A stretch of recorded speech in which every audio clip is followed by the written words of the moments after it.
ਸਤਿ ਸ਼੍ਰੀ ਅਕਾਲ। ਤੁਸੀਂ ਦੇਖ ਰਹੇ ਹੋ ਟੀਵੀ ਪੰਜਾਬ। ਮੈਂ ਹਾਂ ਜਸਵੀਰ ਤੇ ਖਬਰਾਂ ਦੇ ਇਸ ਬੁਲੇਟਿਨ 'ਚ ਤੁਹਾਡਾ ਸਵਾਗਤ ਹੈ। ਸਭ ਤੋਂ ਪਹਿਲਾਂ ਨਜ਼ਰ ਪਾਉਂਦੇ ਹਾਂ ਹੈਡਲਾਈਨਸ। ਭਾਰਤ ਕੈਨੇਡਾ ਵਿਚਾਲੇ ਵਧੀ ਦੂਰੀ। G20 ਸਿਖਰ ਸੰਮੇਲਨ ਦੇ 6 ਦਿਨਾਂ ਬਾਅਦ ਕੈਨੇਡਾ ਨੇ ਭਾਰਤ ਨਾਲ ਫ੍ਰੀ ਟ੍ਰੇਡ ਡੀਲ ਨੂੰ ਲੈ ਕੇ ਹੋਣ ਵਾਲੀ ਗੱਲਬਾਤ ਨੂੰ ਟਾਲਿਆ। ਕੈਲੋਨਾ BC ਵਿਖੇ ਇੱਕ ਬੱਸ ਸਵਾਰ ਸਿੱਖ ਨੌਜਵਾਨ ਤੇ ਹੋਏ ਹਮਲੇ ਤੋਂ ਬਾਅਦ ਇੱਕ ਨੌਜਵਾਨ ਗ੍ਰਿਫਤਾਰ। RCMP ਦੇ ਅਧਿਕਾਰੀ ਨੇ ਦੱਸਿਆ ਕਿ ਵੀਡੀਓ 'ਚ ਸ਼ੱਕੀ ਨੂੰ ਪੀੜਤ ਤੇ ਬੱਸ ਦੇ ਅੰਦਰ ਤੇ ਬਾਹਰ ਹਮਲਾ ਕਰਦਿਆਂ ਅਤੇ ਉਸ ਤੇ ਸਪਰੇਅ ਕਰਦਿਆਂ ਦਿਖਾਇਆ ਗਿਆ। ਕੈਨੇਡਾ ਦੇ ਇਮੀਗ੍ਰੇਸ਼ਨ ਤੇ ਸਿਟੀਜ਼ਨਸ਼ਿਪ ਵਿਭਾਗ ਨੇ 15 ਲੱਖ ਅਰਜ਼ੀਆਂ ਦਾ ਕੀਤਾ ਨਿਪਟਾਰਾ। 31 ਜੁਲਾਈ ਤੱਕ ਇਮੀਗ੍ਰੇਸ਼ਨ ਵਿਭਾਗ ਕੋਲ 22,74,600 ਅਰਜ਼ੀਆਂ ਵਿਚਾਰ ਅਧੀਨ ਸਨ, ਜਿਨ੍ਹਾਂ ਚੋਂ 8 ਲੱਖ ਨੂੰ ਮੰਨਿਆ ਜਾ ਰਿਹਾ ਬੈਕਲੌਗ। ਓਨਟਾਰੀਓ 'ਚ 11,000 ਮਰੀਜ਼ ਸਰਜਰੀ ਤੇ ਹੋਰ ਟੈਸਟਾਂ ਦੀ ਉਡੀਕ ਕਰਦੇ ਇਸ ਦੁਨੀਆ ਨੂੰ ਆਖ ਗਏ ਅਲਵਿਦਾ। ਸਰਜਰੀ ਦੀ ਉਡੀਕ ਕਰ ਰਹੇ ਮਰੀਜ਼ਾਂ ਦੀ ਗਿਣਤੀ 2 ਲੱਖ ਤੋਂ ਟੱਪੀ। G20 ਸਿਖਰ ਸੰਮੇਲਨ ਦੌਰਾਨ 10 ਸਤੰਬਰ ਨੂੰ ਪ੍ਰਧਾਨ ਮੰਤਰੀ ਨਰਿੰਦਰ ਮੋਦੀ ਅਤੇ ਪ੍ਰਧਾਨ ਮੰਤਰੀ ਜਸਟਿਨ ਟਰੂਡੋ ਨਾਲ ਕੱਟੜਪੰਥੀ ਤੱਤਾਂ ਦੀਆਂ ਭਾਰਤ ਵਿਰੋਧੀ ਗਤੀਵਿਧੀਆਂ ਤੇ ਚਿੰਤਾ ਸਾਹਮਣੇ ਆਈ ਸੀ, ਜਿਸ ਦੇ 6 ਦਿਨਾਂ ਬਾਅਦ ਕੈਨੇਡਾ ਨੇ ਭਾਰਤ ਨਾਲ ਫ੍ਰੀ ਟ੍ਰੇਡ ਡੀਲ ਨੂੰ ਲੈ ਕੇ ਹੋਣ ਵਾਲੀ ਗੱਲਬਾਤ ਨੂੰ ਟਾਲ ਦਿੱਤਾ ਹੈ। ਅਲ ਜਜ਼ੀਰਾ ਦੀ ਰਿਪੋਰਟ ਮੁਤਾਬਕ ਕੈਨੇਡਾ ਦੇ ਵਪਾਰ ਮੰਤਰਾਲੇ ਦੇ ਬੁਲਾਰੇ ਨੇ ਇਸ ਦੀ ਪੁਸ਼ਟੀ ਕੀਤੀ ਹੈ, ਹਾਲਾਂਕਿ ਇਸ ਦਾ ਕੋਈ ਕਾਰਨ ਨਹੀਂ ਦੱਸਿਆ ਗਿਆ। ਇਸੇ ਦੌਰਾਨ ਇੱਕ ਭਾਰਤੀ ਅਧਿਕਾਰੀ ਨੇ ਸ਼ੁੱਕਰਵਾਰ ਨੂੰ ਕਿਹਾ ਕਿ ਦੋਵਾਂ ਦੇਸ਼ਾਂ ਵਿਚਾਲੇ ਵਪਾਰ ਨਾਲ ਜੁੜੀ ਗੱਲਬਾਤ ਉਦੋਂ ਹੀ ਹੋਵੇਗੀ ਜਦੋਂ ਹੋਰ ਮੁੱਦਿਆਂ ਦਾ ਹੱਲ ਹੋਵੇਗਾ। ਕੈਨੇਡਾ ਟ੍ਰੇਡ ਮਿਸ਼ਨ ਦੀ ਅਗਵਾਈ ਅੰਤਰਰਾਸ਼ਟਰੀ ਵਪਾਰ, ਨਿਰਯਾਤ ਪ੍ਰੋਤਸਾਹਨ, ਛੋਟੇ ਕਾਰੋਬਾਰ ਤੇ ਆਰਥਿਕ ਵਿਕਾਸ ਦੀ ਮੰਤਰੀ ਮੈਰੀ ਐਨਜੀ ਨੇ ਕੀਤੀ ਸੀ, ਜੋ ਕਿ 9 ਅਕਤੂਬਰ ਨੂੰ 5 ਦਿਨਾਂ ਲਈ ਸ਼ੁਰੂ ਹੋਣਾ ਸੀ। ਹਾਲਾਂਕਿ ਹੁਣ ਇਸ ਨੂੰ ਅਣਮਿੱਥੇ ਸਮੇਂ ਲਈ ਮੁਲਤਵੀ ਕਰ ਦਿੱਤਾ ਗਿਆ ਹੈ। ਉਹਨਾਂ ਕਿਹਾ ਕਿ ਕੈਨੇਡਾ 'ਚ ਕੁਝ ਅਜਿਹੀਆਂ ਸਿਆਸੀ ਗਤੀਵਿਧੀਆਂ ਹੋ ਰਹੀਆਂ ਨੇ ਜਿਸ ਤੇ ਭਾਰਤ ਨੇ ਇਤਰਾਜ਼ ਜਤਾਇਆ ਸੀ। ਜਦੋਂ ਤੱਕ ਉਹਨਾਂ ਦਾ ਹੱਲ ਨਹੀਂ ਨਿਕਲਦਾ, ਉਦੋਂ ਤੱਕ ਕੈਨੇਡਾ ਨਾਲ ਵਪਾਰ ਸਮਝੌਤੇ ਸੰਬੰਧੀ ਗੱਲਬਾਤ ਰੋਕ ਦਿੱਤੀ ਗਈ ਹੈ। ਕੈਨੇਡਾ ਨਾਲ 10 ਸਾਲ ਤੋਂ ਮੁਕਤ ਵਪਾਰ ਸਮਝੌਤੇ ਲਈ ਚਰਚਾ ਜਾਰੀ ਹੈ। ਸੂਤਰਾਂ ਨੇ ਗੱਲਬਾਤ 'ਚ ਵਿਰਾਮ ਦੇ ਕਾਰਨ ਵਜੋਂ ਕੈਨੇਡਾ 'ਚ ਸਿਆਸੀ ਘਟਨਾਕ੍ਰਮ ਦਾ ਹਵਾਲਾ ਦਿੱਤਾ ਤੇ ਕਿਹਾ ਕਿ ਦੋਵੇਂ ਸਰਕਾਰਾਂ ਵਿਚਕਾਰ ਮੁੱਦਿਆਂ ਦਾ ਨਿਪਟਾਰਾ ਹੋਣ ਤੋਂ ਬਾਅਦ ਗੱਲਬਾਤ ਮੁੜ ਸ਼ੁਰੂ ਹੋਵੇਗੀ। ਪਹਿਲਾਂ ਅਜਿਹੀਆਂ ਖਬਰਾਂ ਆਈਆਂ ਸਨ ਕਿ ਦੋਵੇਂ ਦੇਸ਼ ਇਸ ਸਾਲ ਦੇ ਅੰਤ ਤੱਕ ਅੰਤਰਿਮ ਵਪਾਰ ਸਮਝੌਤੇ ਤੇ ਪਹੁੰਚ ਸਕਦੇ ਨੇ। RCMP ਦਾ ਕਹਿਣਾ ਹੈ ਕਿ ਉਹਨਾਂ ਨੇ ਕੈਲੋਨਾ BC ਵਿਖੇ ਇੱਕ ਬੱਸ 'ਚ ਸਵਾਰ ਸਿੱਖ ਨੌਜਵਾਨ ਤੇ ਹੋਏ ਹਮਲੇ ਤੋਂ ਬਾਅਦ ਇੱਕ ਨੌਜਵਾਨ ਨੂੰ ਗ੍ਰਿਫਤਾਰ ਕੀਤਾ ਹੈ।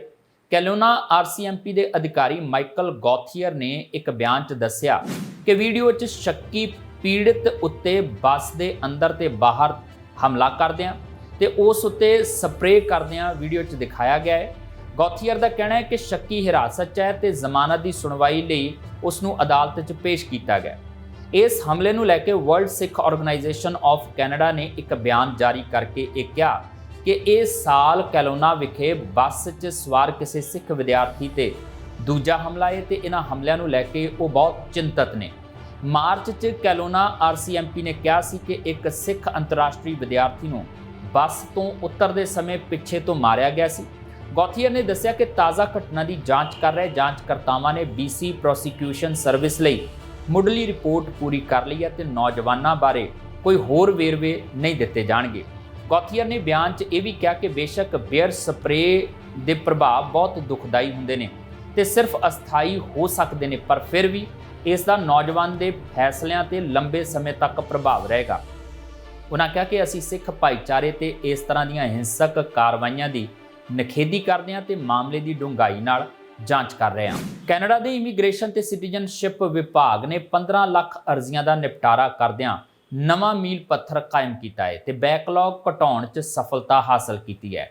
31 ਜੁਲਾਈ ਤੱਕ ਇਮੀਗ੍ਰੇਸ਼ਨ ਵਿਭਾਗ ਕੋਲ 22,74,600 ਅਰਜ਼ੀਆਂ ਵਿਚਾਰ ਅਧੀਨ ਸਨ, ਜਿਨ੍ਹਾਂ ਵਿੱਚੋਂ 8 ਲੱਖ ਨੂੰ ਬੈਕਲੌਗ ਮੰਨਿਆ ਜਾ ਰਿਹਾ ਹੈ। Immigration refugees and citizenship Canada ਦੇ ਸਭ ਤੋਂ ਤਾਜ਼ਾ ਅੰਕੜੇ 31 ਜੁਲਾਈ ਤੱਕ ਕੁੱਲ 22,74,600 ਚੋਂ 8,02,600 ਅਰਜ਼ੀਆਂ ਦਾ ਬੈਕਲੌਗ ਦਿਖਾਉਂਦੇ ਨੇ। 31 ਮਈ ਦੇ ਆਖਰੀ ਅਪਡੇਟ ਦੀ ਤੁਲਨਾ 'ਚ ਸੰਖਿਆਵਾਂ ਦਰਸਾਉਂਦੀਆਂ ਨੇ ਕਿ ਬੈਕਲੌਗ ਸੁੰਗੜ ਰਿਹਾ ਹੈ। ਮਈ 'ਚ 22,48,000 ਵਿੱਚੋਂ 8,20,000 ਅਰਜ਼ੀਆਂ ਨੂੰ ਬੈਕਲੌਗ ਆਊਟ ਮੰਨਿਆ ਗਿਆ ਸੀ। ਇਹ ਧਿਆਨ ਦੇਣ ਯੋਗ ਹੈ ਕਿ ਗਰਮੀਆਂ ਦੇ ਮਹੀਨਿਆਂ 'ਚ ਆਮ ਤੌਰ ਤੇ ਅਰਜ਼ੀਆਂ 'ਚ ਵਾਧਾ ਹੁੰਦਾ ਹੈ, ਖਾਸ ਕਰਕੇ ਸਟੱਡੀ ਪਰਮਿਟ, ਵਰਕ ਪਰਮਿਟ ਤੇ ਵਿਜ਼ਟਰ ਵੀਜ਼ਿਆਂ ਲਈ। IRCC ਦਾ ਉਦੇਸ਼ ਸੇਵਾ ਦੇ ਮਾਪਦੰਡਾਂ ਦੇ ਅੰਦਰ ਸਾਰੀਆਂ ਅਰਜ਼ੀਆਂ ਦੇ 80% ਦੀ ਪ੍ਰਕਿਰਿਆ ਕਰਨਾ ਅਤੇ ਬੈਕਲੌਗ ਨੂੰ 20% ਜਾਂ ਘੱਟ ਰੱਖਣਾ ਹੈ। ਸਭ ਤੋਂ ਤਾਜ਼ਾ ਡੇਟਾ ਦਰਸਾਉਂਦਾ ਹੈ ਕਿ IRCC ਕੋਲ ਵਸਤੂ ਸੂਚੀ ਦੇ ਵਿੱਚ 6,31,500 PR ਅਰਜ਼ੀਆਂ ਨੇ। ਇਹਨਾਂ ਵਿੱਚੋਂ 2,90,500 ਜਾਂ 46% ਨੂੰ ਬੈਕਲੌਗ 'ਚ ਮੰਨਿਆ ਜਾਂਦਾ ਹੈ। ਪਤੀ ਪਤਨੀ, ਸਹਿਭਾਗੀਆਂ ਤੇ ਬੱਚਿਆਂ ਲਈ PR ਅਰਜ਼ੀਆਂ ਦਾ ਬੈਕਲੌਗ 18% ਹੈ, ਜੋ ਕਿ ਅਨੁਮਾਨਿਤ 24% ਤੋਂ ਘੱਟ ਹੈ ਤੇ ਮਈ ਦੇ ਮੁਕਾਬਲੇ 2% ਹੋਰ ਘੱਟ ਹੈ। ਸਿਟੀਜ਼ਨਸ਼ਿਪ ਐਪਲੀਕੇਸ਼ਨ ਡੇਟਾ ਦਰਸਾਉਂਦਾ ਹੈ ਕਿ ਵਸਤੂ ਸੂਚੀ ਦੇ ਵਿੱਚ 2,96,900 ਅਰਜ਼ੀਆਂ ਵਿੱਚੋਂ 67,900 ਜਾਂ 23% ਬੈਕਲੌਗ 'ਚ ਨੇ। ਅਸਥਾਈ ਨਿਵਾਸ ਵੀਜ਼ਾ ਤੇ ਪਰਮਿਟਾਂ ਲਈ ਵਸਤੂ ਸੂਚੀ 'ਚ 9,02,000 ਅਰਜ਼ੀਆਂ ਨੇ। ਇਹ ਮਈ 'ਚ 1.3 ਮਿਲੀਅਨ ਅਰਜ਼ੀਆਂ ਨਾਲੋਂ ਕਾਫੀ ਘੱਟ ਹੈ। ਜੁਲਾਈ ਵਿੱਚ ਵਰਕ ਪਰਮਿਟ ਦੀਆਂ ਅਰਜ਼ੀਆਂ ਦਾ ਬੈਕਲੌਗ 25% ਸੀ, ਜੋ ਮਈ ਦੇ ਵਿੱਚ 27% ਤੋਂ ਥੋੜਾ ਘੱਟ ਹੈ, ਪਰ 22% ਦੇ ਅਨੁਮਾਨਿਤ ਬੈਕਲੌਗ ਤੋਂ ਵੱਧ ਹੈ। ਵੀਰਵਾਰ ਨੂੰ ਫੋਰਡ ਸਰਕਾਰ ਵੱਲੋਂ ਇਹ ਐਲਾਨ ਕੀਤਾ ਗਿਆ ਕਿ ਜਦੋਂ ਵੀ COVID-19 ਬੂਸਟਰ ਸ਼ਾਟ ਪਹੁੰਚੇਗਾ, ਉਸੇ ਵੇਲੇ ਸਾਰਿਆਂ ਵੱਲੋਂ ਫਲੂ ਸ਼ਾਟਸ ਲਵਾ ਲਏ ਜਾਣ। ਇਸ ਉੱਤੇ ਕਈ ਓਨਟਾਰੀਓ ਵਾਸੀ ਹੈਰਾਨ ਹੋ ਗਏ ਨੇ ਕਿ ਇਹ ਬੂਸਟਰ ਡੋਜ਼ ਬਾਰੇ ਕੀ ਸੁਨੇਹਾ ਦਿੱਤਾ ਗਿਆ ਹੈ ਤੇ ਇਹ ਕਦੋਂ ਲਾਈਆਂ ਜਾਣਗੀਆਂ। ਓਨਟਾਰੀਓ ਦੇ chief medical officer of health doctor Kieran Moore ਨੇ ਦੱਸਿਆ ਹੈ ਕਿ ਅਸੀਂ ਇਹਨਾਂ ਨੂੰ ਅਪਡੇਟਡ ਵੈਕਸੀਨਸ ਦਾ ਨਾਮ ਦਿੱਤਾ ਹੈ। ਅਸੀਂ ਇਸ ਸਮੇਂ ਚੱਲ ਰਹੇ ਵਾਇਰਸਾਂ ਕਾਰਨ ਕੋਵਿਡ ਵੈਕਸੀਨ ਨੂੰ ਅਪਡੇਟ ਕਰ ਰਹੇ ਹਾਂ। ਪ੍ਰੋਵਿੰਸ ਨੂੰ ਇਹ ਆਸ ਹੈ ਕਿ ਉਹਨਾਂ ਨੂੰ ਮੋਡਰਨਾ ਦੀ 3,50,000 ਡੋਜ਼ ਮਿਲ ਜਾਵੇਗੀ ਤੇ ਇਹ ਡੋਜ਼ ਸਭ ਤੋਂ ਪਹਿਲਾਂ ਉਹਨਾਂ ਨੂੰ ਲਾਈ ਜਾਵੇਗੀ ਜਿਹੜੇ ਹਾਈ ਰਿਸਕ ਤੇ ਹੋਣਗੇ। ਇਹਨਾਂ ਗਰੁੱਪਸ ਜਿਨ੍ਹਾਂ ਨੂੰ ਤਰਜੀਹ ਦਿੱਤੀ ਜਾਵੇਗੀ ਵਿੱਚ ਲੌਂਗ ਟਰਮ ਕੇਅਰ ਫੈਸਿਲਿਟੀਜ਼ 'ਚ ਰਹਿਣ ਵਾਲੇ ਲੋਕ, ਐਲਡਰ ਕੇਅਰ ਲੌਜ 'ਚ ਰਹਿਣ ਵਾਲੇ ਬਜ਼ੁਰਗ, ਰਿਟਾਇਰਮੈਂਟ ਹੋਮਸ 'ਚ ਰਹਿਣ ਵਾਲੇ ਲੋਕਾਂ ਤੋਂ ਇਲਾਵਾ ਐਕਿਊਟ ਫੈਸਿਲਿਟੀਜ਼ ਤੋਂ ਉਹਨਾਂ ਦਾ ਸਟਾਫ ਸ਼ਾਮਲ ਹੋਏਗਾ। ਇਸ ਹਫਤੇ ਦੇ ਸ਼ੁਰੂ 'ਚ ਹੈਲਥ ਕੈਨੇਡਾ ਨੇ ਮੋਡਰਨਾ ਦੀ ਨਵੀਂ ਸਪਾਈਕਵੈਕਸ ਵੈਕਸੀਨ ਨੂੰ ਮਨਜ਼ੂਰੀ ਦਿੱਤੀ ਸੀ, ਜਿਸ ਨੂੰ ਉਚੇਚੇ ਤੌਰ ਤੇ ਓਮਿਕਰੋਨ ਦੇ ਸਬ ਵੇਰੀਐਂਟ XBC.1.5 ਲਈ ਤਿਆਰ ਕੀਤਾ ਗਿਆ ਹੈ। ਕੈਲਗਰੀ ਡੇ ਕੇਅਰਜ਼ ਵਿਖੇ ਕੋਲਾਈ ਦਾ ਪ੍ਰਕੋਪ ਲਗਾਤਾਰ ਜਾਰੀ ਹੈ ਤੇ ਅਜੇ ਤੱਕ 300 ਤੋਂ ਵੱਧ ਬੱਚਿਆਂ 'ਚ ਫੈਲ ਗਈ ਹੈ।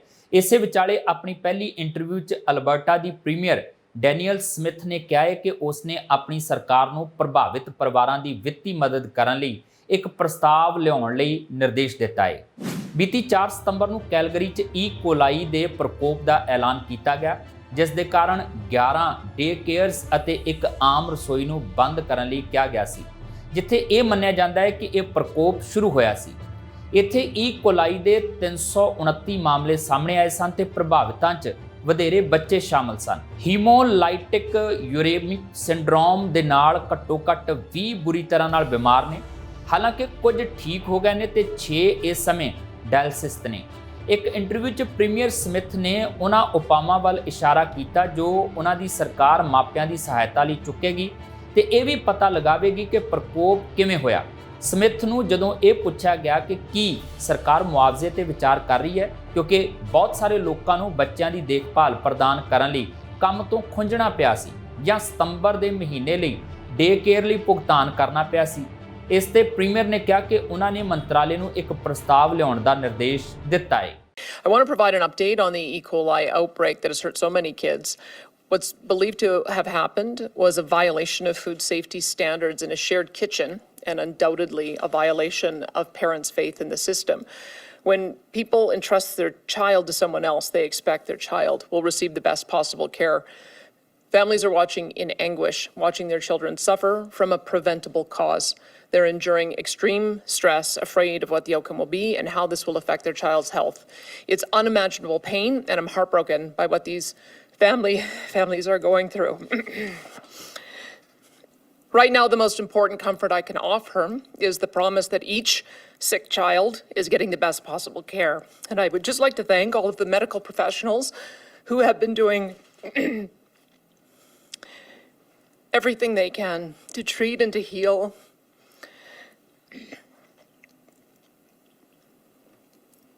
and to comfort these children and their families. I know that each affected family and all Albertans want to know what the root cause of the outbreak is. And so do we. At this time, the investigation, as you heard, is continuing, and I know that you will want more specific information and answers, but we must let the investigation continue methodically and safely. I assure you, we will get to the bottom of this. We will identify the cause, and we will put in place the necessary measures to ensure this does not happen again.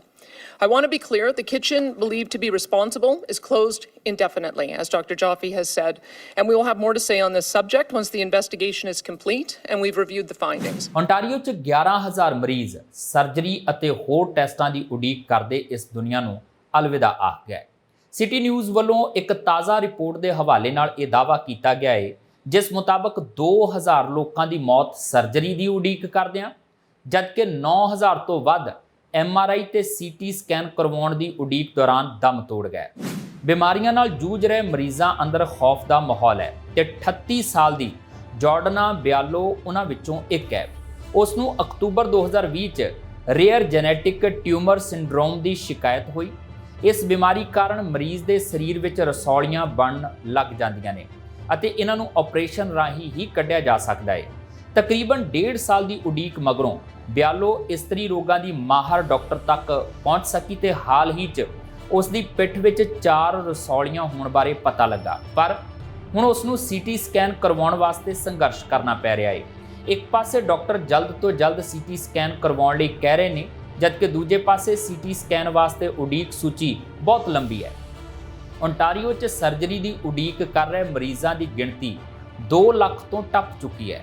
ਉਧਰ Ontario ਦੇ ਸਿਹਤ ਮੰਤਰਾਲੇ ਦੇ ਇੱਕ ਬੁਲਾਰੇ ਨੇ ਪੂਰੇ ਸੂਬੇ 'ਚ ਹਸਪਤਾਲਾਂ ਦੀ ਸਮਰੱਥਾ ਵਧਾਏ ਜਾਣ ਦੀ ਗੱਲ ਕਹੀ। ਇੱਥੇ ਦੱਸਣਾ ਬਣਦਾ ਹੈ ਕਿ ਵੱਡੇ ਸਰਜੀਕਲ ਬੈਕਲੌਗ ਨੂੰ ਵੇਖਦਿਆਂ ਓਨਟਾਰੀਓ ਦੀ ਡਗ ਫੋਰਡ ਸਰਕਾਰ ਨੇ ਪ੍ਰਾਈਵੇਟ ਹਸਪਤਾਲਾਂ 'ਚ ਕਈ ਕਿਸਮ ਦੇ ਆਪਰੇਸ਼ਨ ਤੇ ਵੱਖ-ਵੱਖ ਟੈਸਟ ਕਰਨ ਦਾ ਰਾਹ ਖੋਲ੍ਹ ਦਿੱਤਾ ਹੈ, ਪਰ ਗੰਭੀਰ ਬਿਮਾਰੀਆਂ ਦੇ ਇਲਾਜ ਪ੍ਰਾਈਵੇਟ ਕਲੀਨਿਕਸ 'ਚ ਸੰਭਵ ਨਹੀਂ ਹਨ। ਸੂਬਾ ਸਰਕਾਰ ਦਾ ਦਾਅਵਾ ਹੈ ਕਿ ਪ੍ਰਾਈਵੇਟ ਹਸਪਤਾਲਾਂ ਵਿਚਲਾ ਸਾਰਾ ਇਲਾਜ ਓਨਟਾਰੀਓ ਹੈਲਥ ਇੰਸ਼ੋਰੈਂਸ ਪਲਾਨ ਅਧੀਨ ਹੋਵੇਗਾ ਤੇ ਲੋਕਾਂ ਨੂੰ ਆਪਣੇ ਕ੍ਰੈਡਿਟ ਕਾਰਡ ਵਰਤਣ ਦੀ ਜ਼ਰੂਰਤ ਨਹੀਂ ਪਵੇਗੀ।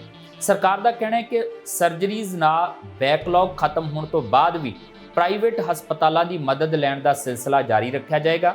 ਦੱਸ ਦਈਏ ਕਿ ਓਨਟਾਰੀਓ 'ਚ ਤਕਰੀਬਨ 900 ਪ੍ਰਾਈਵੇਟ ਕਲੀਨਿਕ ਚੱਲ ਰਹੇ ਨੇ ਜਿੱਥੇ ਸਰਜਰੀ ਅਤੇ ਟੈਸਟ ਕੀਤੇ ਜਾਂਦੇ ਨੇ। ਚੱਕਰਵਾਤ ਲੀ ਦੀ ਦਸਤਕ ਦੇ ਮੱਦੇਨਜ਼ਰ ਨੋਵਾ ਸਕੋਸ਼ੀਆ 'ਚ ਤਬਾਹਕੁਨ ਹਵਾਵਾਂ, ਹੜ੍ਹਾਂ ਅਤੇ ਬਿਜਲੀ ਠੱਪ ਹੋਣ ਦੀ ਚੇਤਾਵਨੀ ਜਾਰੀ ਕੀਤੀ ਗਈ ਹੈ। ਐਨਵਾਇਰਨਮੈਂਟ ਕੈਨੇਡਾ ਨੇ ਤੂਫਾਨ ਦੇ ਅਲਰਟ ਦਾ ਵਿਸਤਾਰ ਕਰਦਿਆਂ ਹੈਲੀਫੈਕਸ ਤੇ ਲੂਨਨਬਰਗ ਰੀਜਨਾਂ ਨੂੰ ਵੀ ਇਸ ਤੂਫਾਨ ਦੇ ਪ੍ਰਭਾਵਾਂ ਲਈ ਤਿਆਰ ਰਹਿਣ ਲਈ ਆਗਾਹ ਕੀਤਾ ਹੈ।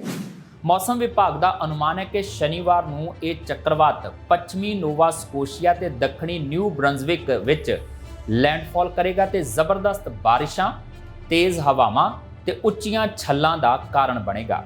ਸ਼ਨੀਵਾਰ ਸ਼ਾਮ ਨੂੰ ਜ਼ਮੀਨੀ ਹਿੱਸੇ 'ਚ ਦਾਖਲ ਹੋਣ ਤੱਕ ਇਸ ਚੱਕਰਵਾਤ ਦੇ ਸ਼੍ਰੇਣੀ 1 ਦੇ ਚੱਕਰਵਾਤ ਤੋਂ ਗਰਮ ਖੰਡੀ ਤੂਫਾਨ 'ਚ ਤਬਦੀਲ ਹੋਣ ਦੀ ਸੰਭਾਵਨਾ ਹੈ। ਇਹ ਤੂਫਾਨ ਨਿਊ ਬ੍ਰੰਜ਼ਵਿਕ ਦੇ ਗ੍ਰੈਂਡ ਮੈਨਨ ਟਾਪੂ ਤੋਂ ਨੋਵਾ ਸਕੋਸ਼ੀਆ ਦੇ ਸ਼ੈਲਬੌਰਨ ਇਲਾਕੇ ਤੱਕ ਕਿਤੇ ਵੀ ਲੈਂਡਫਾਲ ਕਰ ਸਕਦਾ ਹੈ।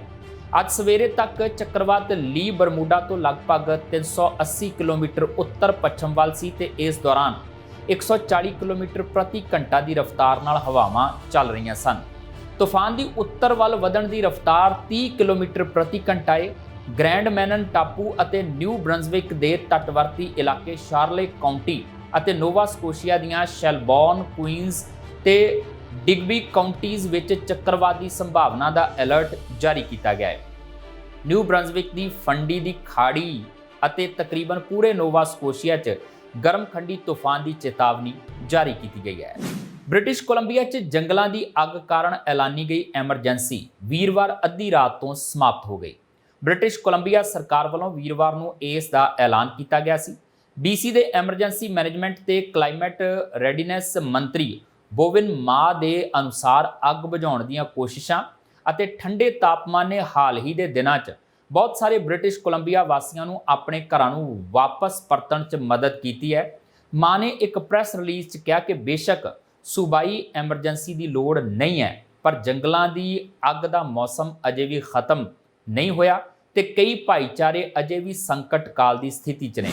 ਜ਼ਿਕਰਯੋਗ ਹੈ ਕਿ ਭਿਆਨਕ ਜੰਗਲੀ ਅੱਗ ਦੇ ਚੱਲਦਿਆਂ ਬੀਤੀ 18 ਅਗਸਤ ਨੂੰ ਸੂਬੇ 'ਚ ਐਮਰਜੈਂਸੀ ਐਲਾਨ ਕੀਤੀ ਗਈ ਸੀ ਕਿਉਂਕਿ ਅੱਗ ਦੇ ਚੱਲਦਿਆਂ ਸੂਬੇ 'ਚ ਵੱਖ-ਵੱਖ ਥਾਵਾਂ ਤੇ ਹਜ਼ਾਰਾਂ ਲੋਕਾਂ ਨੂੰ ਆਪਣੇ ਘਰਾਂ 'ਚੋਂ ਨਿਕਲਣ ਲਈ ਮਜਬੂਰ ਹੋਣਾ ਪਿਆ ਸੀ। ਮਾਂ ਨੇ ਕਿਹਾ ਕਿ ਸੂਬੇ ਦੇ ਕਈ ਇਲਾਕਿਆਂ ਤੇ ਖਾਸ ਕਰਕੇ ਉੱਤਰ 'ਚ ਹਾਲਾਤ ਅਜੇ ਵੀ ਚੁਣੌਤੀਪੂਰਨ ਬਣੇ ਹੋਏ ਨੇ। ਉਹਨਾਂ ਦੱਸਿਆ ਕਿ ਪ੍ਰਿੰਸ ਜਾਰਜ ਅਜੇ ਵੀ 125 ਥਾਵਾਂ ਤੇ ਜੰਗਲੀ ਅੱਗ ਲੱਗੀ ਹੋਈ ਹੈ। ਉਹਨਾਂ ਇਹ ਵੀ ਕਿਹਾ ਕਿ ਉੱਤਰੀ ਇਲਾਕਿਆਂ 'ਚ ਸੂਬਾ ਸਰਕਾਰ ਲੋੜ ਅਨੁਸਾਰ ਉੱਤਰ 'ਚ ਸਰੋਤਾਂ ਨੂੰ ਵਧਾਉਣਾ ਜਾਰੀ ਰੱਖੇਗੀ। ਸੂਬਾਈ ਜੰਗਲੀ ਅੱਗ ਤਾਲਮੇਲ ਕੇਂਦਰ ਦੇ ਨਾਲ ਨੀਲ ਮੈਕਫੌਲਿਨ ਨੇ ਬੁੱਧਵਾਰ ਨੂੰ ਇੱਕ ਬਰੀਫਿੰਗ 'ਚ ਕਿਹਾ ਇਸ ਸਾਲ ਦੀਆਂ ਕੁਝ ਜੰਗਲੀ ਅੱਗਾਂ ਸਰਦੀਆਂ 'ਚ ਬਲਦੀਆਂ ਰਹਿ ਸਕਦੀਆਂ ਨੇ ਤੇ ਅਗਲੀ ਬਸੰਤ ਤੱਕ ਭੜਕ ਸਕਦੀਆਂ ਨੇ। ਵੀਰਵਾਰ ਰਾਤ ਨੂੰ ਉੱਤਰੀ ਇਟੋਬੀਕੋਕ 'ਚ ਹਥਿਆਰਬੰਦ ਕਾਰ ਜੈਕਿੰਗ ਤੋਂ ਬਾਅਦ ਪੁਲਿਸ ਸ਼ੱਕੀਆਂ ਦੀ ਭਾਲ ਕਰ ਰਹੀ ਹੈ। ਪੁਲਿਸ ਅਧਿਕਾਰੀ ਰਾਤੀ 7 ਵਜੇ ਫਿੰਚ ਐਵਨਿਊ ਵੈਸਟ ਅਤੇ ਇਸਲਿੰਗਟਨ ਐਵਨਿਊ ਇਲਾਕੇ 'ਚ ਪਹੁੰਚੇ। ਪੁਲਿਸ ਨੇ ਦੱਸਿਆ ਕਿ ਇੱਕ ਮਹਿਲਾ ਤੋਂ ਗਨ ਦੀ ਨੋਕ ਉੱਤੇ ਕਾਰ ਖੋਲੀ ਗਈ। ਕਿਸੇ ਦੇ ਇਸ ਘਟਨਾ 'ਚ ਜ਼ਖਮੀ ਹੋਣ ਦੀ ਖਬਰ ਨਹੀਂ ਹੈ। ਅਜੇ ਤੱਕ ਕਿਸੇ ਸ਼ੱਕੀ ਸੰਬੰਧੀ ਕੋਈ ਵੀ ਜਾਣਕਾਰੀ ਹਾਸਲ ਨਹੀਂ ਹੋਈ। ਮਾਮਲੇ ਦੀ ਜਾਂਚ ਕੀਤੀ ਜਾ ਰਹੀ ਹੈ। ਯੂਐਸ ਡਿਪਾਰਟਮੈਂਟ ਆਫ ਡਿਫੈਂਸ ਦੇ ਨਾਲ ਇੱਕ ਫੋਰੈਂਸਿਕ ਪ੍ਰਯੋਗਸ਼ਾਲਾ ਦੇ ਨਿਰਦੇਸ਼ਕ ਜੌਨ ਬਰਡ ਨੇ ਸ਼ੁੱਕਰਵਾਰ ਦੁਪਹਿਰ ਨੂੰ ਇੱਕ ਨਿਊਜ਼ ਕਾਨਫਰੰਸ ਦੌਰਾਨ ਕਿਹਾ ਕਿ ਮ੍ਰਿਤਕਾਂ ਦੀ ਮੌਜੂਦਾ ਸੰਖਿਆ ਨੂੰ ਘੱਟੋ-ਘੱਟ ਮੰਨਿਆ ਜਾਣਾ ਚਾਹੀਦਾ ਹੈ ਕਿਉਂਕਿ ਇਹ ਸੰਭਵ ਹੈ ਕਿ ਟੋਲ ਵੱਧ ਸਕਦਾ ਹੈ। ਅਧਿਕਾਰੀਆਂ ਨੇ ਦੱਸਿਆ ਕਿ 8 ਅਗਸਤ ਨੂੰ ਲਹਿਣਾ 'ਚ ਜੰਗਲ ਦੀ ਅੱਗ ਨਾਲ ਮਰਨ ਵਾਲਿਆਂ ਦੀ ਗਿਣਤੀ ਦਾ ਪਤਾ ਲਗਾਉਣਾ ਖਾਸ ਤੌਰ ਤੇ ਗੁੰਝਲਦਾਰ ਰਿਹਾ ਕਿਉਂਕਿ ਅੱਗ ਕਾਰਨ ਹੋਏ ਨੁਕਸਾਨ ਅਤੇ ਹਫੜਾ-ਦਫੜੀ ਕਾਰਨ ਲੋਕਾਂ ਨੇ ਬਚਣ ਦੀ ਕੋਸ਼ਿਸ਼ ਕੀਤੀ। ਕੁਝ ਮਾਮਲਿਆਂ 'ਚ ਜਾਨਵਰਾਂ ਦੇ ਅਵਸ਼ੇਸ਼ ਅਣਜਾਣੇ 'ਚ ਮਨੁੱਖੀ ਅਵਸ਼ੇਸ਼ਾਂ ਦੇ ਨਾਲ ਇਕੱਠੇ ਕੀਤੇ ਗਏ ਸਨ। ਮਾਓਈ ਦੇ ਪੁਲਿਸ ਮੁਖੀ ਜੌਨ ਪੇਲਟੀਅਰ ਨੇ ਕਿਹਾ ਹੈ ਕਿ ਹੁਣ ਤੱਕ 74 ਮ੍ਰਿਤਕਾਂ ਦੀ ਸਕਾਰਾਤਮਕ ਪਛਾਣ ਕੀਤੀ ਗਈ ਹੈ। ਲਹਿਣਾ ਅੱਗ ਇੱਕ ਸਦੀ ਤੋਂ ਵੱਧ ਸਮੇਂ 'ਚ ਅਮਰੀਕਾ 'ਚ ਸਭ ਤੋਂ ਵੱਧ ਘਾਤਕ ਹੈ। ਕੁਝ ਵਸਨੀਕਾਂ ਨੇ ਆਪਣੀਆਂ ਕਾਰਾਂ 'ਚ ਹੀ ਦਮ ਤੋੜ ਦਿੱਤਾ ਜਦਕਿ ਹੋਰਾਂ ਨੇ ਸਮੁੰਦਰ 'ਚ ਛਾਲ ਮਾਰ ਦਿੱਤੀ ਜਾਂ ਸੁਰੱਖਿਆ ਲਈ ਭੱਜਣ ਦੀ ਕੋਸ਼ਿਸ਼ ਕੀਤੀ। ਅੱਗ ਕਾਰਨ ਇਤਿਹਾਸਕ ਸ਼ਹਿਰ ਦਾ ਬਹੁਤ ਸਾਰਾ ਹਿੱਸਾ ਸੁਆਹ ਹੋ ਗਿਆ। ਪੈਲੇਟੀਅਰ ਨੇ ਕਿਹਾ ਕਿ ਸਿਰਫ ਉਹ ਲੋਕ ਜਿਨ੍ਹਾਂ ਨੇ ਮਾਓਈ ਪੁਲਿਸ ਵਿਭਾਗ ਕੋਲ ਗੁੰਮਸ਼ੁਦਾ ਵਿਅਕਤੀ ਦੀ ਰਿਪੋਰਟ ਦਰਜ ਕਰਵਾਈ ਹੈ ਉਹ ਪ੍ਰਮਾਣਿਤ ਗੁੰਮਸ਼ੁਦਾ ਸੂਚੀ 'ਚ ਨੇ। ਚੀਫ ਨੇ ਕਿਹਾ ਕਿ ਜੇਕਰ ਅੱਗ ਲੱਗਣ ਤੋਂ 5 ਹਫ਼ਤਿਆਂ ਤੋਂ ਵੱਧ ਸਮੇਂ ਬਾਅਦ ਕਿਸੇ ਵਿਅਕਤੀ ਲਈ ਲਾਪਤਾ ਵਿਅਕਤੀ ਦੀ ਰਿਪੋਰਟ ਦਰਜ ਨਹੀਂ ਕੀਤੀ ਗਈ ਹੈ ਤਾਂ ਉਹ ਵਿਅਕਤੀ ਸ਼ਾਇਦ ਅਸਲ 'ਚ ਲਾਪਤਾ ਨਹੀਂ ਹੈ। ਇਹ ਸਨ ਹੁਣ ਤੱਕ ਦੀਆਂ ਖਬਰਾਂ ਤੇ ਇਸ ਦੇ ਨਾਲ ਆਪਣੇ ਜਸਵੀਰ ਨੂੰ ਦਿਓ ਇਜਾਜ਼ਤ। ਦੇਖਦੇ ਰਹੋ ਟੀਵੀ ਪੰਜਾਬ। ਭਾਰਤ ਕੈਨੇਡਾ ਵਿਚਾਲੇ ਵਧੀ ਦੂਰੀ। G20 ਸਿਖਰ ਸੰਮੇਲਨ ਦੇ 6 ਦਿਨਾਂ ਬਾਅਦ ਕੈਨੇਡਾ ਨੇ ਭਾਰਤ ਨਾਲ ਫ੍ਰੀ ਟ੍ਰੇਡ ਡੀਲ ਨੂੰ ਲੈ ਕੇ ਹੋਣ ਵਾਲੀ ਗੱਲਬਾਤ ਨੂੰ ਟਾਲਿਆ। ਕੈਲੋਨਾ BC ਵਿਖੇ ਇੱਕ ਬੱਸ ਸਵਾਰ ਸਿੱਖ ਨੌਜਵਾਨ ਤੇ ਹੋਏ ਹਮਲੇ ਤੋਂ ਬਾਅਦ ਇੱਕ ਨੌਜਵਾਨ ਗ੍ਰਿਫਤਾਰ। RCMP ਦੇ ਅਧਿਕਾਰੀ ਨੇ ਦੱਸਿਆ ਕਿ ਵੀਡੀਓ 'ਚ ਸ਼ੱਕੀ ਨੂੰ ਪੀੜਤ ਤੇ ਬੱਸ ਦੇ ਅੰਦਰ ਤੇ ਬਾਹਰ ਹਮਲਾ ਕਰਦਿਆਂ ਅਤੇ ਉਸ ਤੇ ਸਪਰੇਅ ਕਰਦਿਆਂ ਦਿਖਾਇਆ ਗਿਆ। ਕੈਨੇਡਾ ਦੇ ਇਮੀਗ੍ਰੇਸ਼ਨ ਤੇ ਸਿਟੀਜ਼ਨਸ਼ਿਪ ਵਿਭਾਗ ਨੇ 15 ਲੱਖ ਅਰਜ਼ੀਆਂ ਦਾ ਕੀਤਾ ਨਿਪਟਾਰਾ। 31 ਜੁਲਾਈ ਤੱਕ ਇਮੀਗ੍ਰੇਸ਼ਨ ਵਿਭਾਗ ਕੋਲ 22,74,600 ਅਰਜ਼ੀਆਂ ਵਿਚਾਰ ਅਧੀਨ ਸਨ ਜਿਨ੍ਹਾਂ ਚੋਂ 8 ਲੱਖ ਨੂੰ ਮੰਨਿਆ ਜਾ ਰਿਹਾ ਬੈਕਲੌਗ। ਓਨਟਾਰੀਓ 'ਚ 11,000 ਮਰੀਜ਼ ਸਰਜਰੀ ਤੇ ਹੋਰ ਟੈਸਟਾਂ ਦੀ ਉਡੀਕ ਕਰਦੇ ਇਸ ਦੁਨੀਆ ਨੂੰ ਆਖ ਗਏ ਅਲਵਿਦਾ। ਸਰਜਰੀ ਦੀ ਉਡੀਕ ਕਰ ਰਹੇ ਮਰੀਜ਼ਾਂ ਦੀ ਗਿਣਤੀ 2 ਲੱਖ ਤੋਂ ਟੱਪੀ।